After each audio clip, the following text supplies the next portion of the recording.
is that? Please just let me do the explaining, Dad okay? was a superhero, and now I'm a superhero too. If this is remotely true, then our whole marriage is a lie. Everything we are together is real. This family is real. You need to go. Barbara, can Get I... out of this house. They were kids. Except maybe that big robot. Then we should bring our children into this. They could help us find them. No, we agreed to keep our sons and daughters in the dark.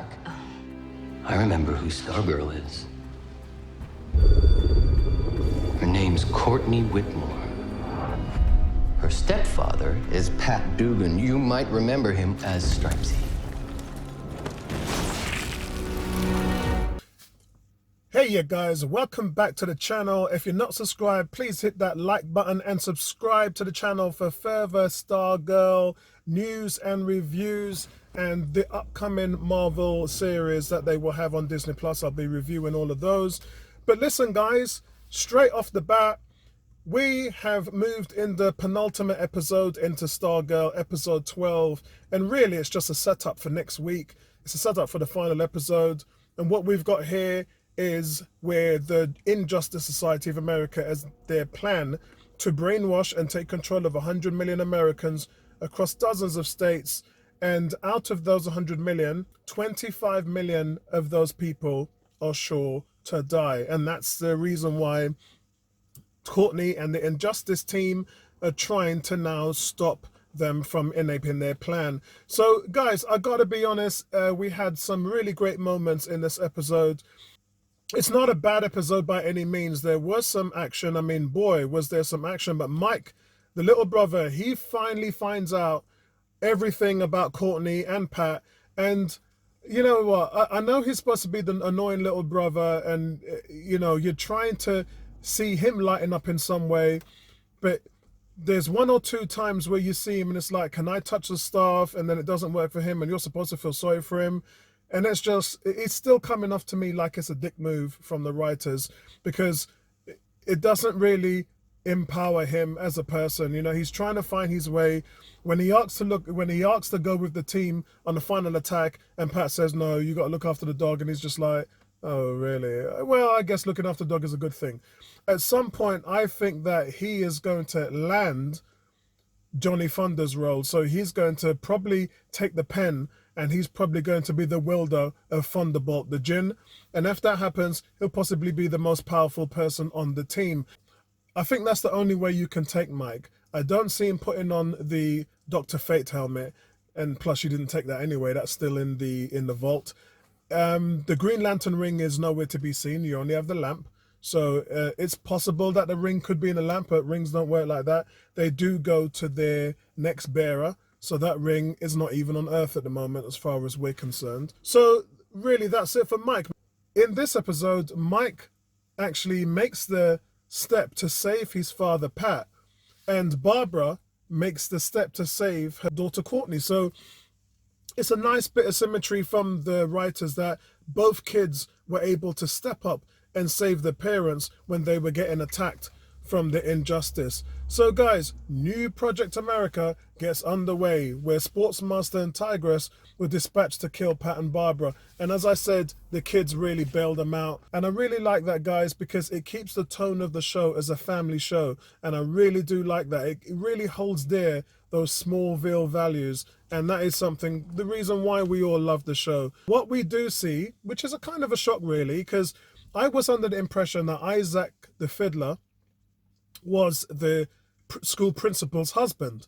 So it was never really said what actually happened between them. As far as we knew, the Fiddler was supposedly the husband, and she took the role because the husband died. She did say the husband was killed. So we don't really know anything outside of that. But lo and behold, because Tigress doesn't get the job done and kill Barbara and Courtney, the Fiddler principal comes to the house and starts moaning about how psychotic Sportsmaster and Tigress are. And remember what happened to the sports coach when they were talking to Artemis and not making a captain of the team and all this stuff? He ended up dead. Well, we have another casualty of the JSA. Like rats, they eat their own. There's no turning back on what these guys are doing. They will kill each other in order to get forward in their group or their plan or the steps that they need to take in order to be in control. So Tigress absolutely one-shots Fiddler. And what we do find out is that actually the Fiddler principal, her son's name is Isaac. So guess what? Lo and behold, Isaac is actually the Fiddler in the comics. So I think there's a really good exposition there, and it keeps on throwing this at us that the new Injustice are going to be a bunch of kids. So right now, okay, we don't have Henry Jr., I get it. We've got Cameron, we've got Artemis, we've got Cindy, and now we've got Isaacs. So we're back to 4 now as far as the kids goes. But we still don't know what's going to happen with them and which side they're going to swing to, because these Injustice adults, the parents, don't look like they're going to die anytime soon. They're way OP. And I think the disparity between Icicle, who's supposed to be the leader, is Brainwave is the most powerful. He knows Icicle's fears. He understands Jordan's fears. Jordan's scared of him. You know, we know he's got feelings for Barbara, but that's more like a friendship. It's more of him trying to form a bond. But he knows that if for 1 minute he ever thinks about being compassionate to her, Brainwave will just kill him, because Brainwave will be like, look, I know your feelings for her. I know you don't want to kill her. I know you want to save her, so you're going to die, yeah? The man killed his own son. He ain't going to think twice about killing any member of the Injustice team. So Jordan has had to step in line. Icicle's had to step in line, because Brainwave, although he's not the leader, he's acting like the leader, and he's the one that's in the plan. So I think what's really good is I talked about Rick Tyler deciphering his father's journal and how that is going to empower him as a character. I was hoping there's going to be more in there in terms of the formula, how to get stronger, how to use it better. But what he actually discovers is the plan outside of all the rubbish of global warming, utilizing clean energy and all that stuff, eliminating all forms of discrimination, yada, yada, yada. But on the base of it, there's satellites there, and they're going to try and use this to control everybody.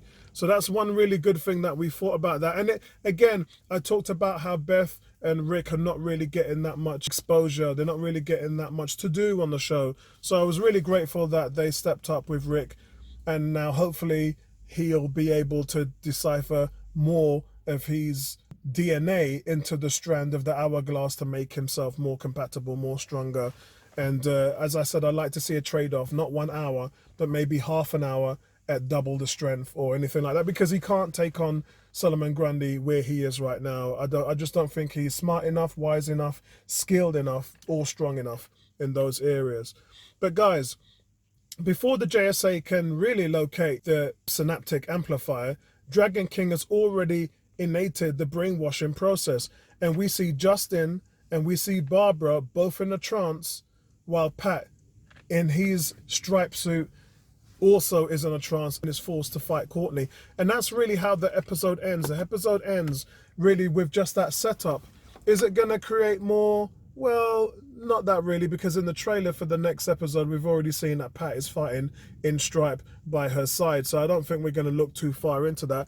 But one of the few things that I really want to talk about in this episode, which has really been a standout show for the season as a whole, is the fighting sequence. Sometimes you're able to take a character and make that character have their own style of fighting. Captain America is well known for his fighting style, which he's been able to turn into his own style. We've seen how our Harley Quinn uses her hammer and her acrobatic style to innate a different, unorthodox fighting style, and it really worked well in her movie. That was some of the most enjoyable parts of the movie. Well, we have a really enlightened Stargirl. I mean, Courtney right now is on top of her game. Ever since she pulled the staff out from the stone, I won't say sword out of the stone, that's an Excalibur reference, with her staff, and now she's alive. Her bond with the staff now is amazing. And before, when we saw her fight with Tigress and Sportsmaster and she got beaten down, in here she fights Tigress and she's holding her own. Not only is she holding her own, but the staff, the way the staff is able to fight alongside her, picking her up off the floor, saving her mother Barbara when Barbara gets knocked down, it is just absolutely fantastic. I love all the gymnastic and cheerleading ability that she has in conjunction with the way the staff moves. It is, seriously guys, it's so eye candy. I love it, I love it, I love it. There is nowhere that you'll be able to see any superhero fight this type of style anywhere on Marvel or DC. It's just not possible because of the synergy she has with the staff, the understanding and the bond that both characters have. It is so good to watch, really, really good to watch. And I think, guys, I'm going to give this episode another 8 out of 10. And we're going to be moving forward towards the last episode, which is this weekend. And I can't wait to see it, guys. I'm really excited. They've hit another slam dunk for me. So I just can't wait, man. So listen, let me know what you guys think of it. There is also one thing that really irked me in this episode, and it is when Professor X walks into the dome to innate the plan of New America, where he uses Cerebro. Hey, dude, that's not Cerebro, and it's not Professor X. What are you talking about? Oh, sorry. When Brainwave walks into the synaptic amplifier and he puts in his power to kick it into overdrive, it really did look a lot like Cerebro and Professor X. It was crazy, even down to the floor, the layout, the setup, the way the casing was on the inside on the walls. It was his idea to draw it out like that. This is a carbon copy of it. There's no two ways about it. You can't even look at it and say, well, you didn't even try to make it look different. It is bang on the same. So for that, I don't even know what these guys were thinking at that point, but maybe it was just paying homage. Maybe it was just a shout out to Marvel, well, not Marvel, and Fox, who were the people that made the X-Men movie. Maybe it was just them sort of paying their respects to that, because it worked so well and it was pretty much used in every movie in the X-Men outside of that. But that's it for me, guys. Really enjoyable episode. Let me know what you think in the comment section below. Subscribe, and I'll catch up with you guys real soon.